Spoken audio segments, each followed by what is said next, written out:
നമസ്കാരം.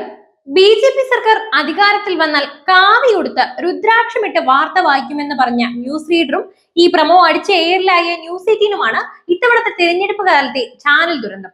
മലയാളം ന്യൂസ് 18 ചാനലിലെ വാർത്താ അവതാരികയുടെ ഒരു വെല്ലുവിളിയാണ് ഇപ്പോൾ സോഷ്യൽ മീഡിയയിലാകെ ചർച്ചയാകുന്നത്.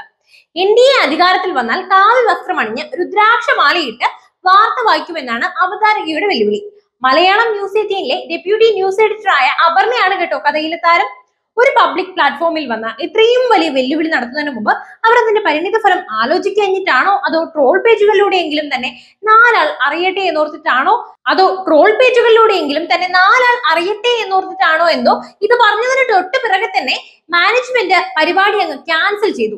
അങ്ങനെ ആ മോഹം അങ്ങ് മുളകിലേ നുള്ളി. അതെ, ഉടുക്കേണ്ട കാവിത്തുണി വരെ വാങ്ങിയ ശേഷം പ്രത്യേക പരിപാടി തന്നെ ക്യാൻസൽ ചെയ്യേണ്ടി വന്നു.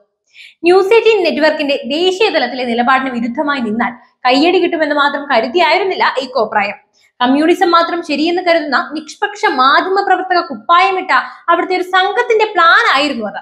പക്ഷേ കമ്മ്യൂണിസ്റ്റ് ചിന്താഗതിക്കാരുടെ ഇന്ത്യ ആലത്തൂർ മാത്രം ഒതുങ്ങിപ്പോയപ്പോൾ ചരിത്രത്തിൽ ആദ്യമായി കേരളത്തിൽ താമര വിരിഞ്ഞുകൊണ്ട് തന്നെ ഒരു ഉഗ്രൻ തിരിച്ചടി അവർക്ക് പാസാക്കി. പ്ലാൻ പ്രമോ കണ്ടപ്പോൾ തന്നെ മുകളിൽ നിന്ന് പരിപാടി നിർത്തിക്കോളാൻ പറഞ്ഞു എന്നാണ് ലഭിക്കുന്ന വിവരം.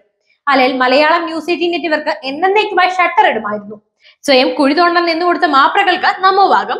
കാഷായ വസ്ത്രമിട്ട് വായിക്കുന്നത് കാണാൻ കഴിയാത്തതിൽ നല്ല നിരാശയുണ്ട്. കാഷായ വസ്ത്രം ഇവർക്ക് കളിക്കാനുള്ള സംഗതി മാത്രമാകുന്നത് എന്തിന്റെ അടിസ്ഥാനത്തിലാണ്? ഇതേ താല്പര്യത്തോടെ തന്നെ ലീഗ് ജയിക്കുമ്പോഴും കമ്മ്യൂണിസ്റ്റ് പാർട്ടി ജയിക്കുമ്പോഴും സമാനമായ വേഷവിധാനത്തോടെ പ്രമോ വരുമോ? ഇല്ല, അവിടെ മാത്രം ഇതേ ഇരട്ടത്താപ്പ് വീണ്ടും കാണാം. സംഗതി സിമ്പിൾ ആണ്. കേരളത്തിൽ കൈയടിച്ച് പ്രോത്സാഹിപ്പിക്കപ്പെടും. ആരും അറിയാതെ അജണ്ട നടപ്പിലാക്കാം. പക്ഷെ കാവി ബി.ജെ.പിയുടേത് മാത്രമല്ലെന്ന് മിനിമം ബോധമുള്ളവർക്കറിയാം. ലോകത്തെ ഉണർത്തിയ സ്വാമി വിവേകാനന്ദൻ മുതൽ എണ്ണമറ്റ സന്യാസി വര്യന്മാർ വരെ ധരിക്കുന്ന വസ്ത്രമാണിത്. ചില ക്രൈസ്തവ വിഭാഗങ്ങളിലെ പുരോഹിതരും ടിബറ്റിലെ ആത്മീയ ആചാര്യന്മാരുമെല്ലാം കാവി ധരിക്കാറുണ്ട്. തികഞ്ഞ അഹന്തയും ബോധമില്ലായ്മയാണ് ഈ പ്രവൃത്തിക്ക് പിന്നിൽ. കണ്ടവർ മുഴുവൻ പറയുന്നതെല്ലാം തൊണ്ട തൊടാതെ വിഴുങ്ങുമ്പോൾ ഉത്തരവാദിത്തപ്പെട്ട ചുമതലയിൽ ഇരുന്നു കൊണ്ട് പ്രത്യേകം തയ്യാറാക്കിയ ക്യാപ്സൂൾ വിതരണം നടത്തുന്നത് ഏറെ ലജ്ജാവഹം തന്നെയാണ്, പറയാതെ വയ്യ. എന്തായാലും ബെറ്റ് പരിപാടി വാളിയത് കൊണ്ട് കുറച്ചു കാലം കൂടെ കഞ്ഞി കുടിച്ചു പോകാം.